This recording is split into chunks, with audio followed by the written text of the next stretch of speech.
चैव नरोत्तमं देवीं सरस्वतीं व्यासं ततो जयमुदीरयेत् मूकं करोति वाचालं पङ्गुं लङ्घयते गिरिं यत्कृपातमहं वन्दे परमानन्दमाधवं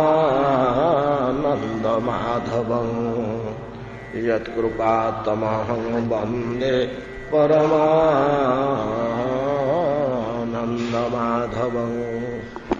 अरे लाइट जला रे पिले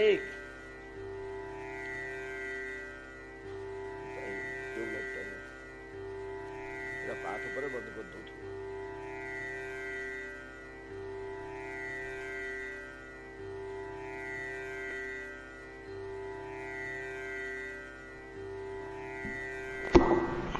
यत्कृपातमहं वन्दे परमानन्दमाधवं।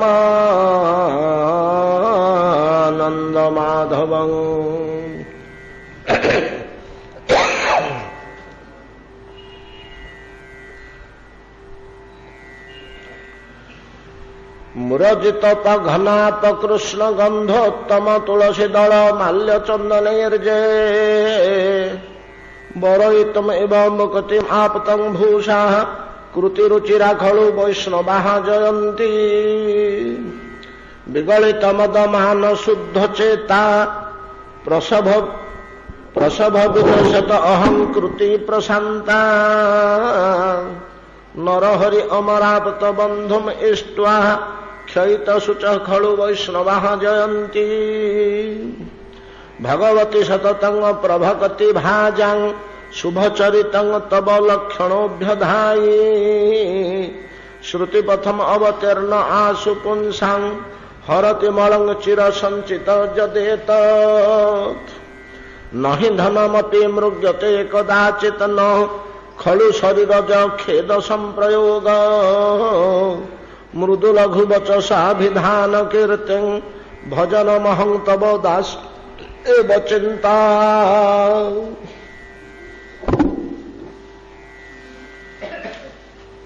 देवर्षिपाद श्रील नारद गोस्वामी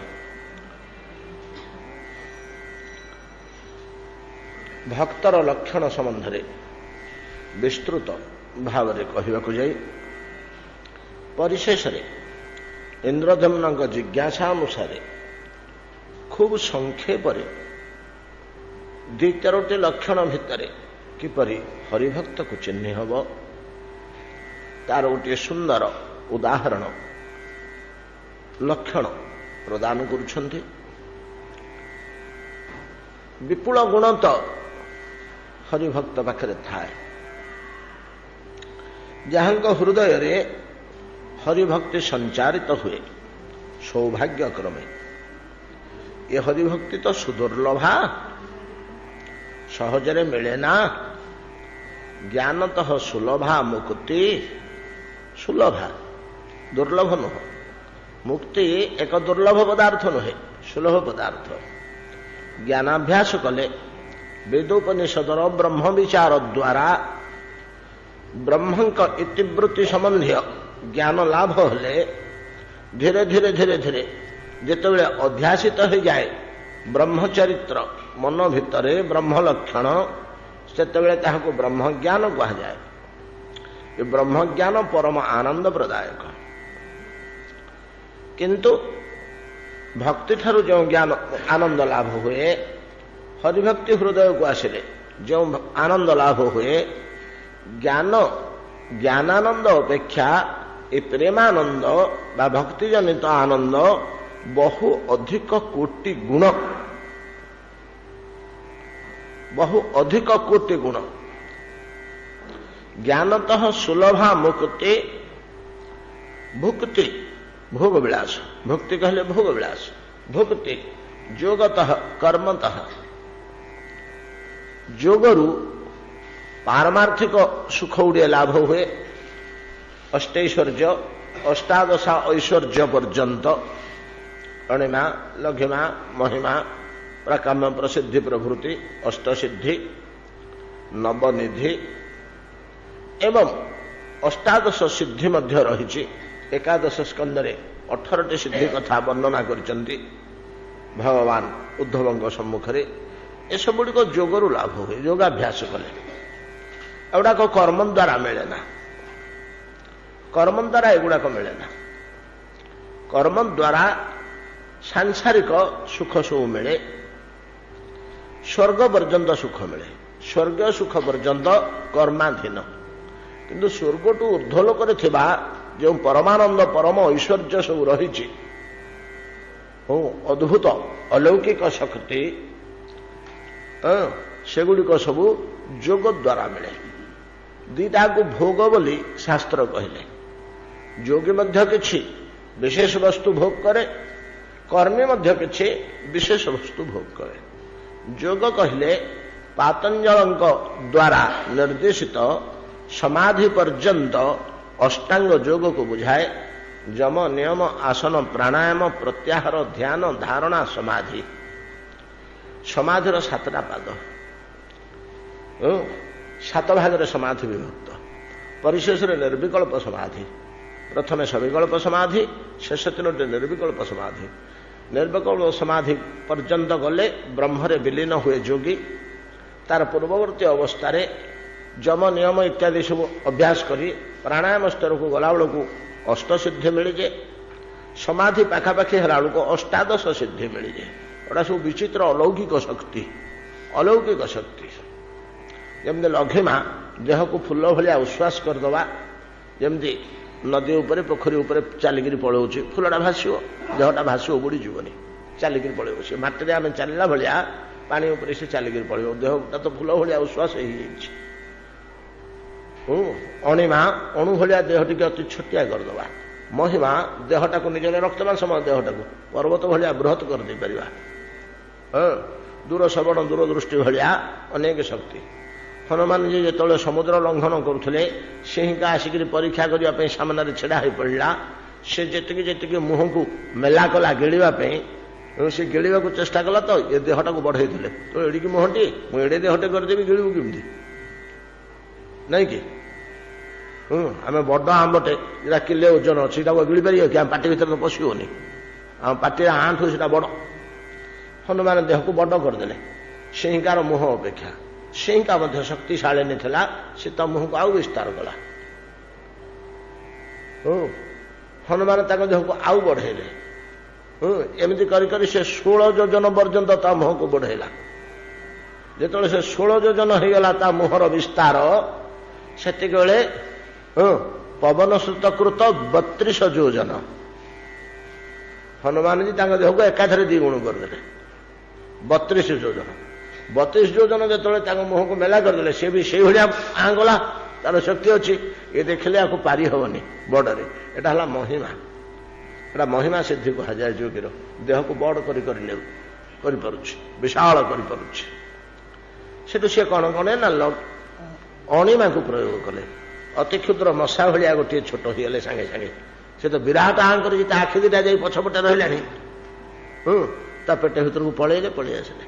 ମୁଁ ଯାଇକି ତୋ ଗର୍ଭ ଭିତରକୁ ଆସିଲି, ତୁ ମୋତେ ହଜମ କରିପାରିଲୁନି। ଏମିତି କୌଶଳ କରିଥିଲେ। ସେ ହିଙ୍କା କହିଲା, ତୁ ବୁଦ୍ଧିମାନ, ତୁ ପାରିବୁ। ଲଙ୍କା ଗଡ଼କୁ ଏକୁଟିଆ ପଶି ତୁ ବଳବାନ ଆଉ ବୁଦ୍ଧିମାନ, ପାରିବୁ। ମୁଁ ତୋତେ ଭକ୍ଷଣ କରିବାକୁ ଆସିନଥିଲି, ଦେବତାମାନେ ତୋତେ ବଳ କଷିବା ପାଇଁ ମୋତେ ପଠେଇଥିଲେ, ତୋର ବଳ କଷିବା ପାଇଁ। ଅଣିମା, ଲଘିମା, ମହିମା ଏଗୁଡ଼ାକ ସବୁ ଯୋଗୀର ମିଳେ। ଏଗୁଡ଼ା ସବୁ ଭୋଗ ଭିତରର ଜିନିଷ। ତାକୁ ଭୁକ୍ତି ବୋଲି କୁହାଯାଏ, କିନ୍ତୁ ଏଗୁଡ଼ିକ ହେଉଛି ପରମାର୍ଥିକ ଭୁକ୍ତି। କର୍ମ କହିଲେ କ'ଣ? କର୍ମ କହିଲେ ବେଦର କର୍ମକାଣ୍ଡ। ବେଦର କର୍ମକାଣ୍ଡକୁ ହିଁ କର୍ମ କୁହାଯାଏ। ଆମେ ଯେଉଁ ବସୁଛେ, ଉଠୁଛେ, ଖାଉଛେ, ପିଉଛେ, ଚାଲୁଛେ, ଏଗୁଡ଼ାକ କର୍ମ ହେଲେ ମଧ୍ୟ ଏଗୁଡ଼ିକ କର୍ମ ଶବ୍ଦ ଅଭିହିତ ନୁହେଁ। ଏଗୁଡ଼ିକ ଶରୀର ନିର୍ବାହ। ଆମେ ଯାହା ଏଠି କର୍ମ କରୁଛେ, ଏଗୁଡ଼ିକ ସବୁ ଶରୀର ନିର୍ବାହ ଟୁଙ୍ଗା କର୍ମ। ଦେହ ନିର୍ବାହ ନିମନ୍ତେ ଯେତିକି କର୍ମ ଦରକାର, ଚାଷ କରିବା, ଧାନ କୁଟିବା, ଘର ଲିପିବା, ଚାଳ ଛପର କରିବା, ମାଟି ବୋହିବା, କାଠ ଚିରିବା, ରୋଷେଇ କରିବା, ହାଣ୍ଡି ମାଜିବା, ଲୁଗା କାଚିବା, ଏଗୁଡ଼ା ସବୁ ଯେତିକି ସବୁ କର୍ମ, ଏହାକୁ ଦେହ ନିର୍ବାହ ବା ଶରୀର ନିର୍ବାହ କୁହାଯାଏ। ଏଗୁଡ଼ାକ କର୍ମ ନୁହେଁ। କର୍ମ ଯଦିଓ ୟାକୁ କର୍ମ ରୂପେ ଶାସ୍ତ୍ରରେ ଗ୍ରହଣ କରାହେଇନି। କର୍ମ କାହାକୁ କୁହାଯାଏ? ବୈଦିକ କର୍ମ ହିଁ କର୍ମ। ଲୌକିକ କର୍ମ ଗୁଡ଼ିକ କର୍ମ ନୁହେଁ। ବୈଦିକ ଆଉ ଲୌକିକ କର୍ମ ଦ୍ୱିବିଧ। वैदिक कर्म कहले वेदरे जहाँ कहुई से गुड़िक वैदिक कर्म से वैदिक कर्म दि भाग विभक्त गोटे हूँ इष्ट गोटे हूँ पूर्त इष्ट गुड़िक है देवता मान निमंते उत्सर्ग को इष्ट कहुए जमी अग्निमुखरे देवता मान मंत्र उच्चारण करी से आह्वान पूर्वक ताहांक उद्देश्य आहुति उत्सर्ग अन्य द्रव्य फल फूल इत्यादि सुवर्ण पर्यंत होमकुंड उत्सर्ग दुईटाक उत्सर्ग वैदिक कर्म दुईटाक उत्सर्ग किंतु से जो उत्सर्ग गोटे अग्निमुखरे देवता मान पर्यंत उत्सर्ग सेटा हूँ इष्ट नाना प्रकार जाग यज्ञ प्रभृति ता भितर आउ किछटा जाउची व्रत व्रतटा तपस्या भितर जाउची तीर्थ दान इत्यादि गुड़ाक सब जाउची मध्य वैदिक कर्म भितर दान करने वेद कहते पूर्त कर्म है लोक कल्याण परोपकार जीव सेवा निमंते जो व्यवस्था उठी अन्न छत्र खोलिया उठी जल छत्र खोलिया उठी रास्ता निर्माण करवा उठी ब्रिज निर्माण करवा उठी विद्यालय स्थापन करवा उठी पाठागार स्थापन करवा उठी चिकित्सालय स्थापन करवा पांथशाला खोलिया लोक मान विश्राम पे तो मनुष्य मानकर सेवा निमंते सुख निमंते जो उत्सर्ग करा जाए जो व्यवस्था करा जाए सेटा हला पूर्त देवता मानक निमंते जो उत्सर्ग करा जाए ताहला इष्ट ये कर्म जो सुख मिले भोग मिले सेटा हूँ सांसारिक भोग संसार और स्वर्ग पर्यंत स्वर्ग भोगटा को मतलब सांसारिक भोग हिसाब से जाऊँगी तो भुक्ति जोगतः कर्मतः जोगरु परमार्थिक भोग कर्मरु जागतिक भोग तो ज्ञानतः सुलभा मुक्ति ज्ञान रु केवल मुक्ति मिले मुक्ति आउ कौट संग्रह करी हेनी ज्ञानतः सुलभा मुक्ति भुक्ति कर्म जोगतः कर्मतः श्रेय साधन साहस्रे हरिभक्ति सुदुर्लभा एगुड़िक सब साधन मिलगला भक्ति मुक्ति प्रभृति किंतु भक्ति मुक्ति भुक्ति मुक्ति भक्ति तीन टा जिनस जीवर कल्याणकारी भुक्ति मुक्ति भक्ति भुक्ति भोगविलास प्राचुर्य धन संपत्ति भोगविलास सुख स्वच्छंदर प्राचुर्य भुक्ति मुक्ति ब्रह्मरे विलीन संसार संपूर्ण आउ पुनर्जन्म नाई भगवान ठारे विलीन हो परम ब्रह्म ठारे विलीन हो मुक्ति द्विविध ईश्वर साजुज्य और ब्रह्म साजुज्य जमती शिशुपाल प्रभृति देह त्याग करी कृष्ण देहरे पशिगले हड़ा ईश्वर साजुज्य निराकार ब्रह्मरे विलीन हवा ब्रह्म साजुज्य दुईटाक साजुज्य साजुज्य सत्ता न थाए जीवर सत्ता थाए किंतु आम मान बुझे सत्ता ना बुझ जीव आ न थाए से मिशीगला ब्रह्मरे मिशीगला मुक्ति किंतु भक्ति गोटे अलग जिनिस भगवान गोठ दूर रही पादपद्म तले बसी सेवा सुख संपादन ताको भक्ति कहुए भगवान को मन भरी भल पाइबा पेट पूरे भल पाइबा गभीर स्नेह प्रीति करिबा भगवान को अति आपणार लोक बोली भाविबा स्नेह श्रद्धा करिबा प्रीति करिबा एटा को भक्ति कहुए ये बड़ दुर्लभ जिनिस मुक्ति भुक्ति सिना मिल जिवो उद्धव भक्ति मिलनी से सा भक्ति अयं ए जो भक्ति ताहा सा अयं भक्ति से ही यही भक्ति साधन साहस्रे सुदुर्लभा जिते साधन कले मध्य मिले ना कौन से भक्त देले मिले से साधन कर न कर कौन से भक्त जदि देदेला ताहले मिलिबो भक्ति कोठी थाए भक्त पाखरे थाए धन थिले धनी सेपरि भक्ति थिले भक्त भक्ति जा पाखरे थाए जा पाखरे नथिबो से कोठी दबो जा पाखरे अच्छी से कणिके देदेला देदेले भक्ति मिले सिना ନହେଲେ ଭକ୍ତି ମିଳିବା ସହଜ କଥା ନୁହେଁ। ଭକ୍ତି କାହା ପାଖରେ ଥାଏ? ଭକ୍ତ ପାଖରେ ଥାଏ। ଭଗବାନ ମଧ୍ୟ ଦିଅନ୍ତି, ହଁ ଦିଅନ୍ତି ଯେ ଦିଆଇ ଦିଅନ୍ତି, ଭକ୍ତଠୁ ଦିଆଇ ଦିଅନ୍ତି। ଭଗବାନଙ୍କ ନିଜ ପାଖରେ ଭକ୍ତି ନାହିଁ। ତ ସେ ଇଚ୍ଛାମୟ ପ୍ରଭୁ ତାଙ୍କ ପ୍ରିୟ ଭକ୍ତମାନଙ୍କୁ କହିବେ ତାକୁ ଟିକେ ଦେ, ଦେଇଦିଏ ଭକ୍ତ। ଭଗବାନଙ୍କ ପ୍ରୀତି ଅର୍ଥେ ଭଗବାନଙ୍କୁ ସନ୍ତୁଷ୍ଟ କରିବାକୁ ସେ ଦେଇଦିଏ, ଯାଉ କହିଲେ ତାକୁ ଟିକେ ଦେଇଦିଏ। ଏହି ହିସାବରେ ଭକ୍ତି ମିଳେ। ସୁଦୁର୍ଲଭା ଏ ବସ୍ତୁଟି। ଯାହା ହଉ ଏ ଭକ୍ତି ଯାହାଙ୍କ ହୃଦୟକୁ ଆସି ସ୍ପର୍ଶ କଲା ତା ପାଖରେ ସମସ୍ତ ଗୁଣଗଣ ଆସି ଭର୍ତ୍ତି ହୁଏ। ଯଶାସ୍ତି ଭକ୍ତି ଭଗବତ୍ୟ କିଞ୍ଚନା ସର୍ବେ ସୁରାଃ ତତ୍ର ସମାସତେ ସର୍ବେ ଗୁଣାଃ ତତ୍ର ସମାସତେ ସୁରା। ସୁରା ଦେବତାମାନେ ତା ଦେହରେ ଆଶ୍ରୟ ନିଅନ୍ତି। ସବୁ ଦେବତାମାନେ ମଧ୍ୟ ତା ଦେହରେ ଥାନ୍ତି। ସବୁ ଦେବତାଙ୍କର କାର୍ଯ୍ୟ ସେ କରିପାରିବ। ସେ ବର୍ଷା କରିପାରିବ, ସେ ତ ଦଗ୍ଧ କରିପାରିବ। ଭକ୍ତ ସର୍ବେ ଗୁଣାଃ ତତ୍ର ସମାସତେ ସୁରା। ହରାବ ଭକ୍ତସ୍ୟ କୁତୁ ମହଦ୍ ଗୁଣା। ହରିଭକ୍ତ ନହେଲେ କେତେବେଳେ ହେଲେ ମହତ ଗୁଣ ଗୁଡାକ ମିଳିବନି। ଜ୍ଞାନୀମାନଙ୍କ ପାଖରେ ଅନେକ ଗୁଣ ମିଳେ ଯେ ଭକ୍ତ ଭଳିଆ ମିଳିବନି। କାହିଁକି? ଜ୍ଞାନର ଗୋଟେ ଅହଙ୍କାର ଅଛି। ଅହଂଜ୍ଞାନୀ, ତାର କ୍ଷୁଦ୍ରତା ଅନୁଭବ ହୁଏ ନା, ସେ ମହତ୍ତା ଅନୁଭବ କରେ। ଅହଂ ବ୍ରହ୍ମାସ୍ମି, ମୁଁ ବୃହତ୍, ମୁଁ ବ୍ରହ୍ମ, এই ଅନୁଭବଟା ଜ୍ଞାନରେ ଲାଭ ହୁଏ। କିନ୍ତୁ ଭକ୍ତିରେ ନିମ୍ନତା ଆସେ। ତୃଣାଦପି ସୁନିଚେନ ତରୁରିବ ସହିଷ୍ଣୁନା। ତାପରେ ସେ ଯେଉଁ ଭକ୍ତି, ସେ ଭକ୍ତିର ଗୁଣଗଣ ଯେତେବେଳେ ଭିତରେ ଭର୍ତ୍ତି ହେଇଯିବ, ହରିଭକ୍ତର ମହନୀୟ ଗୁଣଗଣ ବାହାରକୁ ମୋଟାମୋଟି 4ଟା ବଳିଷ୍ଠ ଲକ୍ଷଣ ତାର ଦୂଷିବ ହୋଇ ନିରୋଧମନ। ସେଗୁଡାକ ଯଦି ଦେଖିଦବ ଏଇ ଲକ୍ଷଣଟା ୟା ପାଖରେ ଦୂଷିଲା, ତାହେଲେ ବୁଝିବ ଯେ 1000 ମହତ ଗୁଣ ୟା ଭିତରେ ଅଛି। ସେ ସବୁ ଗୁଣ ଗୁଡ଼ିକର ମିଳିତ ଭାବଟି ପ୍ରକାଶ ପାଉଛି। ଏଇ ଯୋଉ 4ଟି ଲକ୍ଷଣ ଦେଲେ, ଏଇ 4ଟି ଲକ୍ଷଣରେ କଣ କହିଲେ? ନହି ଧନମପି ମୃଗୟତେ କଦାଚିତ୍। କେତେବେଳେ ହେଲେ ସେ ଭଗବାନଙ୍କୁ ପଇସାଟିଏ ମାଗିଦବନି। ଯେତେ ଦୁଃଖ ଦାରିଦ୍ର୍ୟରେ ସଢିଲେ ମଧ୍ୟ ଭଗବାନଙ୍କୁ ପଇସାଟିଏ ମାଗିଦବନି। ଆମେ ଲକ୍ଷ୍ୟ କଲେ ଦେଖିବା, ଶିବିଦଧିଚି ହରିଚନ୍ଦନରେଷୁ ସହତ ଧର୍ମ ବିବିଧ କଳେଷୁ। ଏମାନଙ୍କର ଜୀବନରେ ଆମେ ଦେଖିଛୁ, ଏମାନେ ଅତି ଭୟାନକ ପରିସ୍ଥିତିରେ ମଧ୍ୟ ଭଗବାନଙ୍କୁ ଧନ ମାଗି ନାହାନ୍ତି କି ଦେହ କ୍ଲେଶ ଦୂର କରିବା ପାଇଁ ମାଗି ନାହାନ୍ତି। ମହାରାଜ ଇନ୍ଦ୍ରଦମନ ଏଗୁଡ଼ା ହେଉଛି ବଡ଼ ଲକ୍ଷଣ। ଯେକୌଣସି ପରିସ୍ଥିତିରେ ପଡ଼ିଲେ ମଧ୍ୟ ପ୍ରଭୁ ମୋତେ ଦିଅ, ଏଇ କାମଟା କେମିତି ତୁଲେଇ ଦେବି, କୁଆଡ଼ୁ ହେଲେ ମୋତେ ଦିଅ ହେ ପ୍ରଭୁ। ଭକ୍ତ ମାଗେ ନା। ଭୟଙ୍କର ଶାରୀରିକ ଯନ୍ତ୍ରଣା ଭୋଗ ହେଲେ ମଧ୍ୟ ମୋର ଯନ୍ତ୍ରଣା ଟିକେ ଦୂର କରିଦିଅ, ଇ ଦୁଃଖ ମୁଁ ଆଉ ସହିପାରୁନି, ପ୍ରାଣ ଛାଡ଼ିଗଲା ହେ ପ୍ରଭୁ, କେବେ ହେଲେ ମାଗିଦିଏ ନା। ବରଂ ଚିନ୍ତା କରେ ତୁମ ଇଚ୍ଛା, ତୁମ ଇଚ୍ଛା।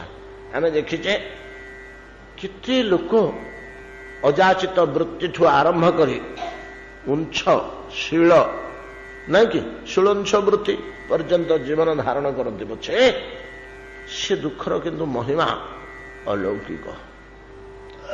ସେମାନେ ଏଇ ଦାରିଦ୍ର୍ୟ ଦୁଃଖ ସିନା ଭୋଗ କରନ୍ତି, ଗୋଟେ ମହାନ ପରମାର୍ଥ ଶକ୍ତି ସେମାନଙ୍କ ଭିତରେ ଥାଏ। ଆପଣ ସୁନା ନେଉଳ କଥା ମହାଭାରତର ଜାଣିଛନ୍ତି ତ, ନାଇଁ କି?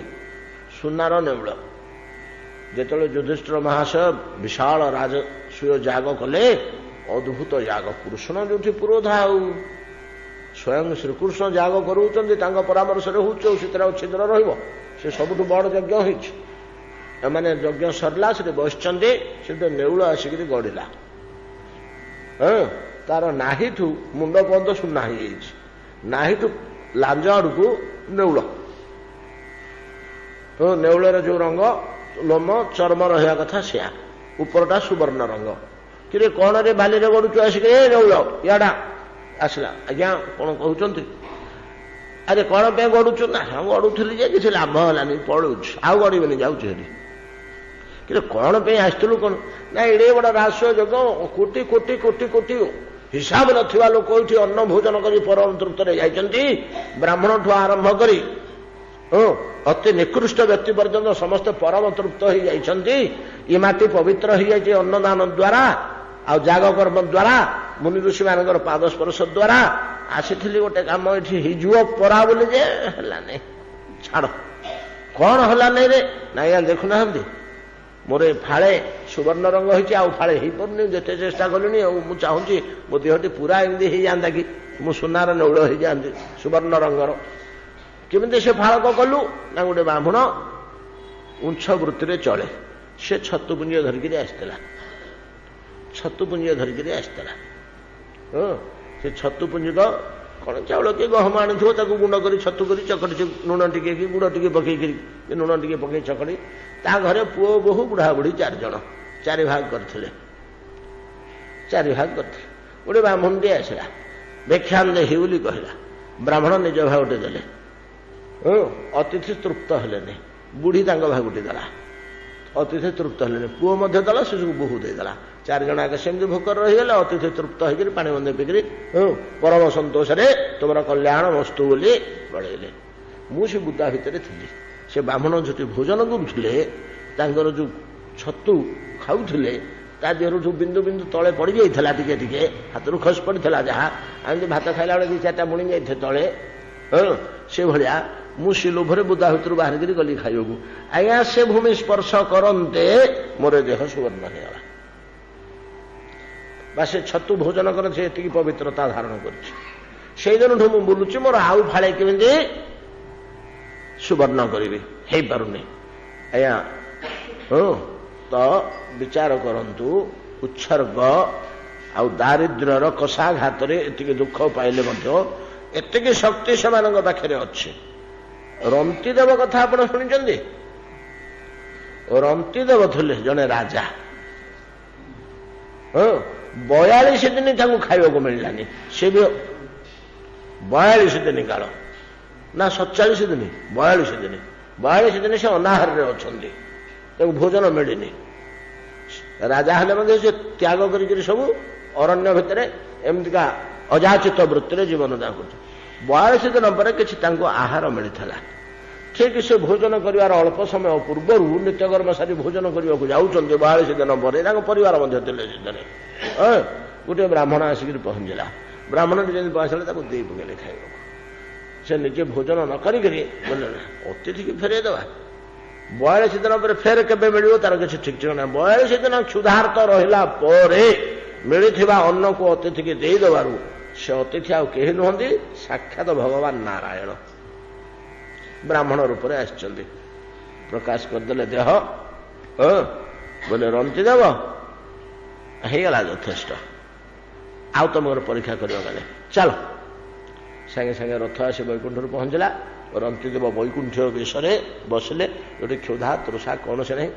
ଅର୍ଥାତ୍ ଏମାନେ କମ୍ ଶକ୍ତିଶାଳୀ ନୁହନ୍ତି, ଅଥଚ ଏ ନିୟମ ଛାଡୁନାହାନ୍ତି କି ଭଗବାନଙ୍କୁ ମାଗି ଦେଉନାହାନ୍ତି। ଭଗବାନଙ୍କୁ ମାଗି ଦେଉନାହାନ୍ତି କାହିଁକି? ଏଟା ଭକ୍ତିର ଗୋଟେ ଲକ୍ଷଣ ମହାରାଜ। ବିପୁଳ ହରିଭକ୍ତି ହୃଦୟ ଭିତରେ ଥିଲେ ସେ ଭଗବାନଙ୍କୁ ମାଗିବାକୁ ଲାଜ କରେ। ହେଲା, ମାଗିବି କ'ଣ ଗୋଟେ ଠାକୁରଙ୍କୁ ଏଇ ଜିନିଷ ଗୁଡ଼ାକ, ଏଗୁଡ଼ାକ ସଂସାର। ଏହା ଯେପରି ଠିକ ଦେହ ମଧ୍ୟ ସେପରି, ଠିକ ଦେହ ମଧ୍ୟ ସେପରି। ଏପରିକି ଭକ୍ତିର ନିଷ୍ଠା ଏପରି ଯେ ଆହାର୍ଯ୍ୟ ପଦାର୍ଥ ଆସି ପହଞ୍ଚିଥିଲେ ମଧ୍ୟ ଭୋଜନ କରିବା ଇଚ୍ଛା ନାହିଁ, ଆପେ ଆସି ପହଞ୍ଚିଲେ।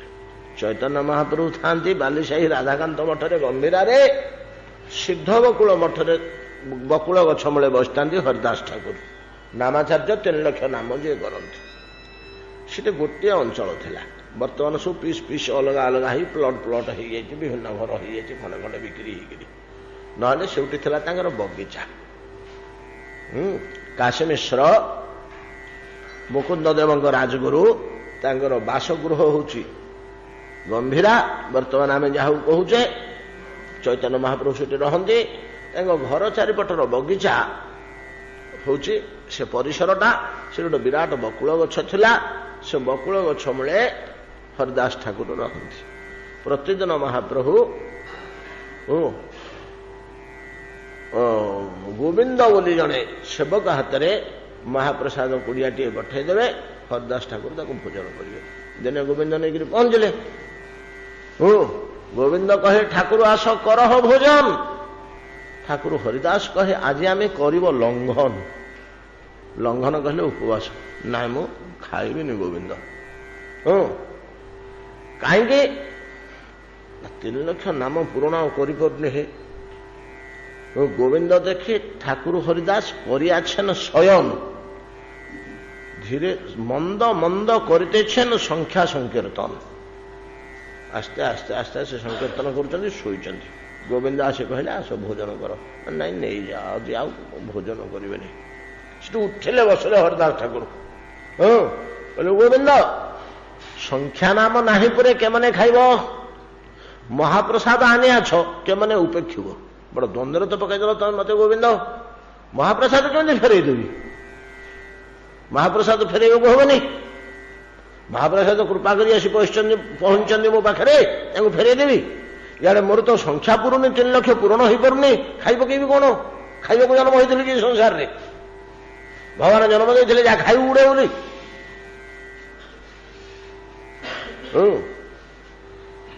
ସଂଖ୍ୟା ସଂକୀର୍ତ୍ତନ ନାହିଁ ସଂଖ୍ୟା ନାମ ନାହିଁ ପରେ କେମାନେ ଖାଇବ ମହାପ୍ରସାଦ ଆନିଆଛ କେମାନେ ଉପେକ୍ଷିବ ଏତ ବୋଲି ଠାକୁର ଏତ ବୋଲି ମହାପ୍ରସାଦ କହିଲେ ପ୍ରଦକ୍ଷିଣ ପ୍ରଣାମ କଲେ ପ୍ରଦକ୍ଷିଣ କଲେ ଏକ ରଞ୍ଚ ଲୟା ତାର କରିଲେ ଭକ୍ଷଣ ଗୋଟିଏ ଅନ୍ନ ଉଠେଇକିରି ମସ୍ତକରେ ଲଗେଇ ତାକୁ ବାଟିରେ ପକେଇଲେ ଭକ୍ତିର ପ୍ରାଧାନ୍ୟ ଦେଖନ୍ତୁ ମାଗିବା ଦୂରେ ଥାଉ ପହଞ୍ଚିଥିଲେ ମଧ୍ୟ ମର୍ଯ୍ୟାଦା ଦେଇକରି ତାକୁ ଗ୍ରହଣ କରୁନାହାନ୍ତି ଉଦାର ତୃପ୍ତି ନିମନ୍ତେ ଗ୍ରହଣ କରୁନାହାନ୍ତି ମହାପ୍ରଭୁ ପଳେଇ ଆସିଲେ ତାର ଦିନ ଗୋବିନ୍ଦଠୁ ସବୁ ଶୁଣିଲେ ପଳେଇ ଆସିଲେ ଆଉ କାହିଁକି ତମର ସାଧନା ସିଦ୍ଧ ଦେହ ତୁମି ସାଧନ କେନେ କର ସିଦ୍ଧ ପୁରୁଷ ଯେ ପାସ୍ କରିଗଲା ସେ ଆଉ ପାଠ ପଢିବା କଣ ଦରକାର ସେ କାହିଁ ଆଉ ସ୍କୁଲକୁ ଯାଉଛ ତମ ପାଠ ପଢା ସରିଲା ପରା ନା ହଁ ଏମ୍ଫିଲ୍ ହେଇଗଲା PhD ହେଇଗଲା ଆଉ କାହିଁକି ଦୌଡୁଛ କଲେଜକୁ ଦିଓଳି ଆଉ ତ ଯିବା ଆବଶ୍ୟକ ନାହିଁ ସିଦ୍ଧ ତ ଦେହ ତୁମି ସାଧନ କେନେ କର ହରିଦାସ ଠାକୁର କହୁଛନ୍ତି ପ୍ରଭୁ ସିଦ୍ଧ ତ ଜଣେ ଆଉ ତାହା ଆପଣ କେବଳ ଭଗବାନଙ୍କ ଭିତରକୁ ଆଉ କେହି ସିଦ୍ଧ ନାହିଁ ଆଉ ସମସ୍ତଙ୍କର ସାରା ଜୀବନ ସାଧନ କରିବା ହିଁ ଉଚିତ ସିଦ୍ଧି କଣ କି ସିଦ୍ଧି କଣ ହଉଛି ହଉ ଫଳାଫଳକୁ କିଏ ଚାହୁଁଛି ସିଦ୍ଧିଟା ଗୋଟେ ଫଳ ତ ପରିଣତି ହାଟା ଆମର କଣ ଆବଶ୍ୟକ ଅଛି କର୍ମଣ୍ୟ ବା ଅଧିକାରସ୍ତେ ମା ଫଳେଷୁ କଦାଚନ ଫଳ ସହିତ ଆମର କିଛି ସମ୍ପର୍କ ନାହିଁ ଆମେ ଆମର କର୍ମ କରିବା କଥା ସାଧନ କରିବା କଥା କରୁ ସେଇଟା ଛାଡି ହବନି ମହାପ୍ରଭୁ ଶେଷ ପର୍ଯ୍ୟନ୍ତ ଆହାର ଉପରେ ଯେପରି ସେ ହରିଦାସ ଠାକୁରଙ୍କ ସମୟରେ ଦେଖନ୍ତୁ ନାମ ଉପରେ କିପରି ନିଷ୍ଠା ଯେ ନାମ ଉପରେ କିପରି ନିଷ୍ଠା ଯେ ଜାତିରେ ସେ ଥିଲେ ମୁସଲମାନ ରାଜା ସେତେବେଳକୁ ରାଜତ୍ୱ ହୋଇରେ ତୁ ମୁସଲମାନ ଛୁଆ ହେଇକିରି ପିଲା ହେଇ ତୁ ହିନ୍ଦୁ ନା ଠାକୁରର ନାଁ ଧରୁଛୁ ହରିରାମ କୃଷ୍ଣ ଗୋବିନ୍ଦ ଗୋପାଳ ଭଜୁଛୁ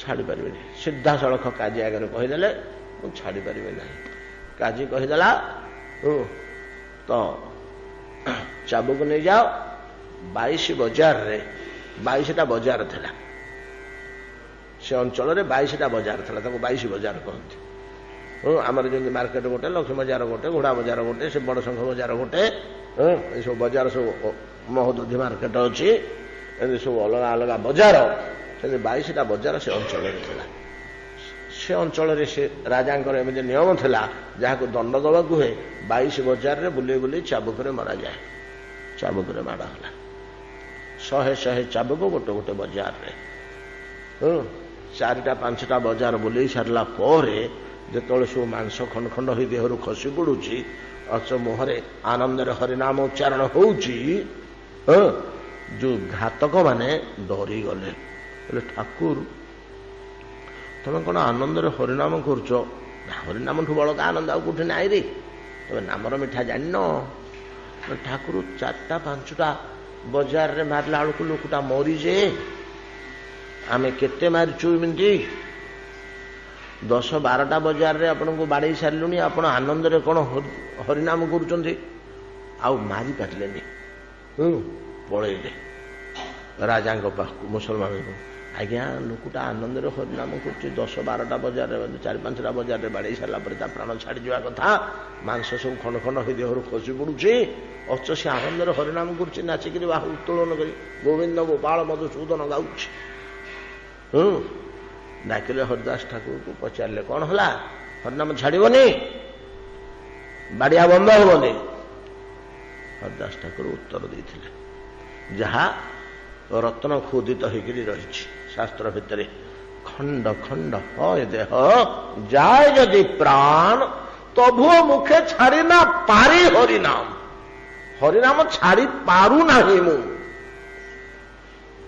कि भावला से लोकटार हृदय भितर से कौ स्तर लोक खंड खंड হয় देह जाए जदि प्राण तभु मुखे छाड़ी ना पारी हरिनाम मु कौन करी मु हरिनाम छाड़ी पारुनी मोहर छाड़ीदेले हरिनाम प्राण पड़ेब एगुड़ाक मत किसी बाध्य नहीं। अथच एति कष्ट भगवान को डाकुले कहून तो प्रभु मत ये बचाओ ये अवस्था मत रक्षा कर प्रभु आपण नाम गाऊे ए विषय देह दुख में चिंता न करवा भगवान पाखे प्रार्थना न करवा देह दुख पे कि तो सर्वोच्च व्यक्ति होचंती महाभक्त असुर प्रह्लाद की कष्ट दियान होइछि से लोकटा कि कष्ट दियान होइछि किती प्रकार दंड हिरण्यकशिप व्यवस्था न करिछि से सब आश्चर्य ही जाइछि परिचय कला को जेन तेन ताको मारी दियो तो एटा बंची रहिले भलो नहीं। या पाखरे विशेष किछि तेज देखा जाउछि जाको निया पुड़ी परुनी जाको हाथी दलिलानी जा देहरे खंडा भुकुनी एटा बंची रहिले भविष्यत रे मो पे भलो हबनी या केमिति कौन करी हेले मार दियो तो मारी देकी आस मो पाखु आ जीवंता आनिबनी जेते प्रकार चेष्टा कले मध्य मोरू नहीं आज्ञा घातक मैंने आसी कहले जेते चेष्टा आम कलुनी आ प्राण छाड़ुनी किछि तो क्षति होनी तार अथच एतिकी कष्ट जंत्रणा दिगला भूल रे कहीदे नहांती केते घटना आम पाइबा पुराण भितर पाइबा इतिहास भितर मध्य पाइबा केते कष्ट न पाइले मेरा भाई राजकन्याटे कि प्रकार बढ़ी थी राज बधुटे कि सुख स्वच्छंद भितर थी अनाहार रे गछ मूले शोई दान रे बुली पागलिनी भलिया बुलुछ दिने तो कहीदेनी प्रभु कोठी टिके आश्रय दियो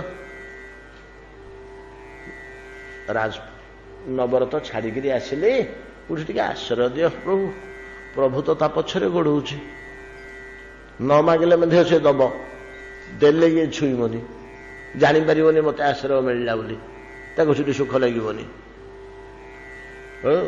हरिभक्तर लक्षण एमती खोजिले आम बहुत जिनिस पाइबा बहुत जिनिस पाइबा दाढ़ता भक्ति रे नहीं इथरे देखा जाए गोटे सत्य घटना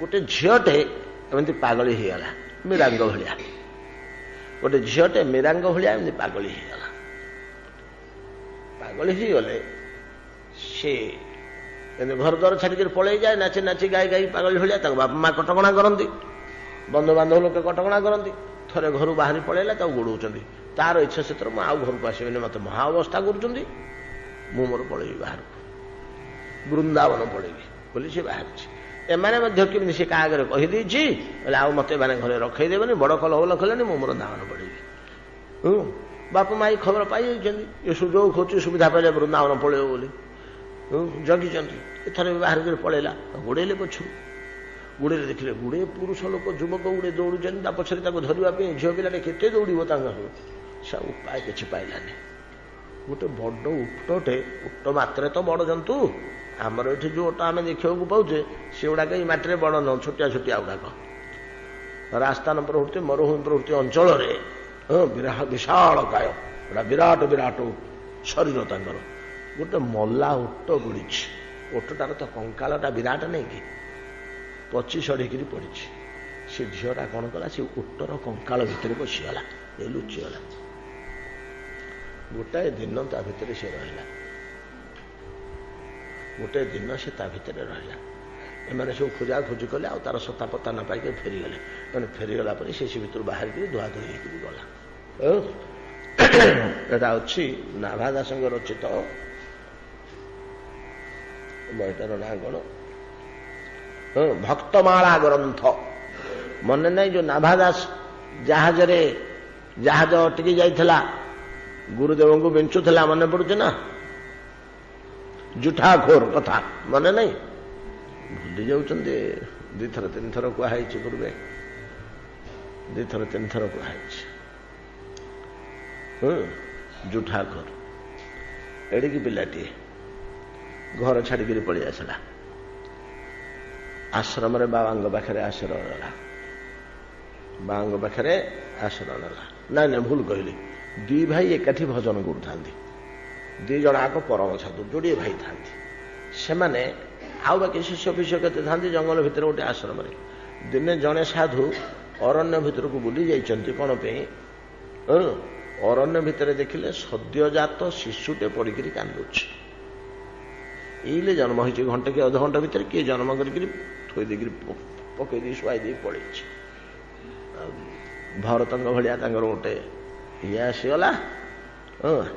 ଆଉ ସେ ପିଲାଟିକି ଗୋଟେଇକିରି ନେଇ ଆସିଲେ, ଆଶ୍ରୟ ନେଲି, ଗୋଟେ ପଡ଼ିଥିଲା କୋଠି ଶହେ ଦେଖିଲି, ଇଲେ ଜନ୍ମ ହେଇଛି ଗୋଟେ ପିଲାଟି, ଘଣ୍ଟେ 2 ଘଣ୍ଟା ଭିତରେ। ଯାହା ତାକୁ ତୁଳା ଫୁଳାରେ ବୁଡ଼େଇକିରି କ୍ଷୀର ଫିର ଟିକେ ଦେଲେ, ଆଜ୍ଞା ସାଧୁ କୃପା, ବଞ୍ଚିଗଲା। ବଞ୍ଚିଗଲା, ସମସ୍ତଙ୍କ ଗୋଟେ ଅଲଗା ଅନୁକମ୍ପା ତା ପ୍ରତି, ଗୋଟେ ଅଲଗା ଅନୁକମ୍ପା। ଗୋଟେଇକିରି ଆଣିଥିବା ପିଲାଟି ତ ଏଡ଼େଟେ ହେଇଗଲା, ତାକୁ ସମସ୍ତେ ଯିଏ ଯାହା ଖାଆନ୍ତି ଏତିକି ଛାଡ଼ିଦେବେ ଅଇଁଠାରେ, ତା ପାଇଁ ଏତିକି ହବ ଛାଡ଼ିଦେବେ। ଏଇ ଖା। ସାଧୁଙ୍କ ଉଚ୍ଛିଷ୍ଟ ଖାଇ ଖାଇ ତାର ହେଲା ସିଦ୍ଧି। ସାଧୁଙ୍କ ସ୍ନେହ କୃପା ଆଉ ସାଧୁଙ୍କ ଉଚ୍ଛିଷ୍ଟ ଭୋଜନ, ତା ନାଁ ହେଲା ଜୁଠାଖୋର। ଜୁଠା କହିଲେ ଅଇଁଠା, ଅଇଁଠା ଖିଆ। ସେଇଥିରେ ତାର ପେଟ ପୁରିଯାଏ। ଖାଇଦେ, ଖାଇକିରି ପତ୍ର ଫୋପାଡ଼ି ଯାଇକି ଗୋଟେ ଖୁସିରେ ସ୍ନେହରେ ଦେଇଦିଅନ୍ତି। ସାଧୁ ସନ୍ଥଙ୍କ ଅଇଁଠା ଟିକେ ବଡ଼ ହେଲା, ତା କହିଲେ ହୋଇରେ, ତୁ ଚଣ୍ଡାଳଟା ପାଣି ତୋ ହାତରୁ କିଏ ଛୁଇଁବ, ତୁ ଦୀକ୍ଷା ନଉନୁ, ଆଶ୍ରମ ଭିତରେ ଅଛୁ। ନା ଦୀକ୍ଷା କହିଲେ କ'ଣ, ନା ଯାକୁ କହିବୁ ଗୁରୁଦେବଙ୍କୁ, ବାବାଙ୍କୁ କହିବୁ ବୋଲି ମୋତେ ଦୀକ୍ଷା ଦିଅ, ସମସ୍ତେ ଗାଳି ଦେଉଛନ୍ତି। ବାବା ଦୀକ୍ଷା ଦେଇଦେଲେ। 5-7 ବର୍ଷ 8 ବର୍ଷ ହେଇଗଲାଣି। ତେଣିକି ସେ ବୋଲ ହାତ କଲେ, ପାଣି ଟିକେ ଆଣିଦେଇ, ଗ୍ଲାସଟା ଆଣିଦେଇକି, ଲୋଟାଟା ଆଣିଦେଇ, ଏଥର ଚଳିବ। ଅଦୀକ୍ଷିତ ହାତରୁ ସାଧୁମାନେ ଜଳ ଗ୍ରହଣ କରନ୍ତି ନାହିଁ, ଦୀକ୍ଷା ନେଇଥିବା ଦରକାର, ସମ୍ପ୍ରଦାୟର ଅନ୍ତର୍ଗତ ହେବା ଦରକାର, ନିଷ୍ଠାପର ସାଧୁ ସେମାନେ। ତାକୁ କହିଲେ, ହଇରେ ଦୀକ୍ଷା ନେଲୁ, ଗୁରୁ ଗଲୁ, ସେବା କରୁନୁ। ନା ଆଜ୍ଞା କି ସେବା କରିବୁ ମୁଁ ଜାଣିନି। ସେ ପିଲାଟେ ତ, ତାକୁ ଯେତେବେଳେ ଗୁରୁଦେବ ସମାଧିରେ ବସୁଛନ୍ତି, ସେତିକବେଳେ ଯାଇକିରି ତୁ ବିଞ୍ଚଣା ଧରିକିରି ବିଞ୍ଚୁଥିବୁ। ହଉ, ଆଉ 2 ଘଣ୍ଟା 3 ଘଣ୍ଟା ତାର ସେ ବସିକିରି ବିଞ୍ଚେ। ଗୁରୁଦେବ ତାଙ୍କର ସେ ବସି ଯାଆନ୍ତି ମାଳା ଧରିକିରି, ଯେମିତି ଲୀଳା ପ୍ରବେଶ କଥା କହୁଥିଲି, ସେ ତାଙ୍କର କୁଆଡ଼େ କୁଆଡ଼େ ଯାଇକରି ତାଙ୍କ ଲୀଳା ଭିତରେ ସିଏ ତାଙ୍କର କ'ଣ ଚିନ୍ତାରେ ରହିଯାଆନ୍ତି, ପରମାର୍ଥ ଚିନ୍ତାରେ, ବୈକୁଣ୍ଠ ଚିନ୍ତାରେ। ଇଏ ବସିକିରି ବିଞ୍ଚୁଥିବେ ବିଞ୍ଚଣାଟିଏ ଧରିକି। ଏଇଟା ତାର ସବୁଦିନର କାମ। 2 ଘଣ୍ଟା 3 ଘଣ୍ଟା ବସି ବସି ବୋର ଲାଗେ, ବସିକି ତା ବିଞ୍ଚୁଥିବେ, ଆଉ କ'ଣ କରିବ, ବସି ବିଞ୍ଚୁଥିବେ। ଦିନକର ଘଟଣା କ'ଣ ହେଇଛି, ଗୋଟିଏ ବାଉଣିକ ନାବିକ, ତାର ବାଣିଜ୍ୟ କରିବା ହେଉଛି ତାର ବୃତ୍ତି। ସାଧବ ଜଣେ, ସେ ସମୁଦ୍ର ଭିତରେ ତାର ଡଙ୍ଗା ନେଇକରି ଯାଉଛି ବାଣିଜ୍ୟ କରିବା ପାଇଁ। ଇ ସାଧୁଙ୍କର ସେ ଶିଷ୍ୟ, ଇ ସାଧୁଙ୍କର ସେ ଶିଷ୍ୟ। ତାର ଦୈବାତ କ'ଣ ହେଲା ନା, ପାଣି ଭିତରେ ପଥର ମାଡ଼ ହେଇ ତା ଡଙ୍ଗା ଫାଟିଗଲା, ଭିତରକୁ ପାଣି ପଶି ଯାଉଛି, ବୁଡ଼ିଯିବ। ବିପୁଳ ଧନ ସମ୍ପତ୍ତି ସହ 10-25 ନାବିକ ଯିଏ ଅଛନ୍ତି, ସବୁ ସମୁଦ୍ର ଭିତରେ ସମାଧି ହେଇଯିବେ। ୟାଠୁ ବଳିକରେ ଦୁଃଖ, ସମୁଦ୍ରରେ ଜାହାଜ ବୁଡ଼ିଯିବା ଦୁଃଖ ବୁଝୁନାହାନ୍ତି, ୟାଠୁ ବଳକା ଆଉ ଦୁଃଖ ଅଛି କି? ଘର ପୋଡ଼ି ଅପେକ୍ଷା ଅଧିକ ଭୟାନକ ଦୁଃଖ। ସେ ଲୋକଟି ଭକ୍ତିମାନ ଲୋକଟିଏ, ଗୁରୁ ଭକ୍ତି ସମ୍ପନ୍ନ ଯେ ମାଲିକଟି, ସିଏ କ'ଣ କଲା, ତାର ଯେଉଁ ଶୋଇବା ଜାଗାଟି, ସେଠି ଯେଉଁ ମାସ୍ତୁଲ ଖମ୍ବ ଅଛି, ସେ ଖମ୍ବ ଦିହରେ ତା ଗୁରୁଦେବଙ୍କ ଚିତ୍ରପଟଟିଏ ଲଟକେଇଛି। ସେ କ'ଣ କଲା ନା, ସେଇଠି ଆସିକିରି ଆଣ୍ଠୁ ମାଡ଼ିକିରି ବସି ପଡ଼ିଲା। ଗୁରୁଦେବ ରକ୍ଷା କର ଏ ବିପଦରେ, ଆଉ କିଛି ଉପାୟ ନାହିଁ। ଏମିତି ଅବସ୍ଥା ହେଇଯାଇଛି, ସେ ମଝି ନଈରେ ମଝି ସମୁଦ୍ରରେ ମୁଁ ବୁଡ଼ିଗଲି, ମୋତେ ରକ୍ଷା କର ଗୁରୁଦେବ। ସେ ପ୍ରାର୍ଥନା କରୁଛି ତାର ଗୁରୁଦେବଙ୍କ ଫଟୋ ପାଖରେ। କିଛି ସମୟ ପରେ ଶବ୍ଦ ଶୁଭିଲା, ଓଡ ଓଡ। କଣ ଟେ ଶବ୍ଦ ଶୁଭୁଛି ବୋଲି ଚାହିଁ ନେଲା ବେଳକୁ ସାକ୍ଷାତ ଗୁରୁଦେବ ଛିଡ଼ା ହେଇଛନ୍ତି ସେ ଭିତରେ, ସମୁଦ୍ର ମଝିରେ କହିଥିଲେ। ଆଶ୍ଚର୍ଯ୍ୟ ହେଇଗଲା, ତନ୍ମୟ ହେଇଗଲା, କଣ କଣ ଭାବିଲା, କଣ କଣ ହେଲା। ଆଉ ସାର ଭୁଲିଗଲା ଯେ ମୋ ସମୁଦ୍ର, ମୋ ଜାହାଜ ବୁଡ଼ି ଯାଉଛି ବୋଲି। ଗୁରୁଦେବ ତନ୍ମୟ